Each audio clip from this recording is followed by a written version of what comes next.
எப்பவும் போல் விடிய காலையில் எங்கள் அப்பா எழுந்திருந்தாங்க. என்னங்கப்பா கடலுக்கு போகிறீங்களான்னு கேட்டேன்.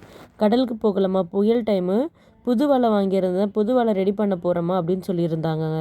இவங்க மீன் பிடிக்க மட்டும் இல்லைங்க, மீன் வலையை ரெடி பண்ணுறதுக்குமே விடிய காலையில் எழுந்துட்டாங்கங்க.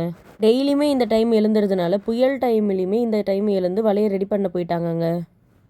தொடர்ந்து ஒரு வாரம் புயல் போட்டிருந்ததுனால அப்போ புது வலை வாங்கியிருந்தாங்க. கடமா வலை, காணாங்கத்தை வலை தனித்தனியாக வாங்கியிருந்தாங்க. இது எங்கள் ஊர்லேயே ஒருத்தவங்க வீட்டில் வலை கடை வச்சுருக்காங்கங்க. அங்கே போய் தான் வலை வாங்க போயிருந்தோம். வலையை வந்து கிலோ கணக்கு தாங்க வாங்குவோம்.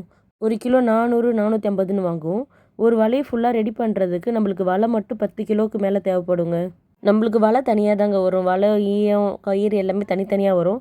அதை வாங்கிட்டு தான் நம்ம ஃபுல்லாக ஒரு வலையை ரெடி பண்ணணுங்க. எல்லாமே கையில் தான் ஃபுல்லாக ரெடி பண்ணி ஒரு வலையாக உருவாக்கணுங்க. இவர் எங்கள் சித்தப்பா தாங்க. இவர் தாங்க இந்த வலைலாம் விற்கிறாரு. எங்கள் அப்பாவுக்கு இவரே வந்து வீட்டில் வந்து கொஞ்சம் ஹெல்ப் பண்ணி கொடுத்துட்டு போனாங்கங்க. 10 கிலோ வலையுமே நம்ம இதை மாதிரி ஒவ்வொரு வலையாக தனித்தனியாக எடுத்து ரெடி பண்ணணுங்க. எல்லாத்தையும் ரெடி பண்ணி தான் ஒரு வலையை இதை மாதிரி ஜாயின் பண்ணி நம்ம வந்து நெக்ஸ்ட்டு ஈயம், கயிறு இதெல்லாம் கோக்கிறதுலாம் நெக்ஸ்ட்டு தான் பண்ண முடியுங்க. புயல் டைம்ன்றதுனால மீனவர்கள் யாரும் இந்த டைமில் கடலுக்கு போக மாட்டாங்கங்க. இந்த டைமில் தான் வந்து அவங்களுக்கு என்னென்ன வலை தேவைப்படுமோ அந்த வலையெல்லாம் வாங்கி அவங்க ரெடி பண்ண ஆரம்பிப்பாங்க. இப்போ ரெடி பண்ணால் தான் புயல் முடிஞ்சதும் கடலுக்கு போகும்போது நம்மளுக்கு ஈஸியாக இருக்குங்க.